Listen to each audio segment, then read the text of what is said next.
The British established themselves in India by forming the English East India Company in 1600। अब इसको वो कैसे कर सकते थे, भारत को अपने कच्चा पदार्थ वाले मार्केट के रूप में उसको कैसे वो प्राप्त कर सकते थे, भारत से व्यापार कैसे करते, इसके लिए ट्रेडर्स जो थे, जो व्यापारी थे, उन्होंने इस्टेब्लिश किया, स्थापित किया भारत में। कैसे, किसके द्वारा? By forming the East India Company. उन्होंने ईस्ट इंडिया नाम की एक कंपनी स्थापित की।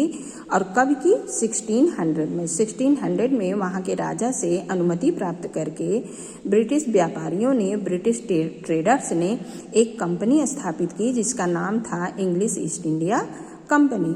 और ये कंपनी व्यापारियों की कंपनी थी। They took permission from the Mughal emperor Jahangir.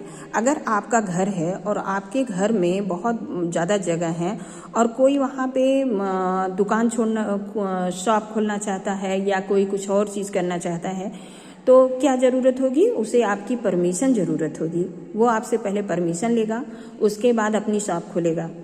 As it is किसी देश में अगर कोई व्यापार करना चाहता है तो उसे भी वहाँ के जो सबसे बड़ा शासक होगा, जो मान्य शासक होगा लोगों का, उससे उसको परमिशन प्राप्त करनी होगी। तो उस समय पूरे इंडिया का मेन सेंटर था दिल्ली, और दिल्ली का जो मुगल शासक था, मुगलों का शासन था उस समय, और मुगल रूलर था उस समय जहांगीर, अकबर का बेटा जहांगीर। तो उन्होंने जहांगीर से आज्ञा प्राप्त की, परमिशन ली, आज्ञा प्राप्त की, और उनकी आज्ञा से क्या किया? सेटअप ट्रेड सेंटर इन बॉम्बे। उन्होंने बॉम्बे में व्यापार का एक सेंटर खोल लिया। उसके बाद मद्रास में खोला, फिर सूरत में खोला, फिर कालीकट में, कलकत्ता में खोला। इसके बाद चारों, आप जानते हो कि ये चारों जो हैं, मुंबई, कलकत्ता, बम्बई, मद्रास, ये भारत का जब आप मैप देखते हो तो ये चारों कॉर्नर पे पड़ते हैं, चारों दिशाओं में पड़ते हैं। इसलिए चारों दिशाओं में एक तरह से उनका राज्य हो, उनका व्यापार फैल गया।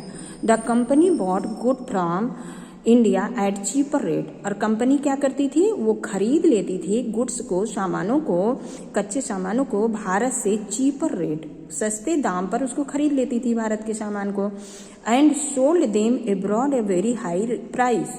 और क्या करती थी? वेरी हाई प्राइस, बहुत ज़्यादा ऊंचे दामों पर एब्रॉड में, विदेशों में उनको बेच देती थी। क्या करती थी? रिपीट वंस अगेन, भारत से चीपर रेट पर, सस्ते दाम पर चीज़ों को प्राप्त कर लेते थे और उसी को ले जा करके वो मार्केट में बेचते थे, हाई प्राइस में, ऊंची रेट पर बेचते थे उसको।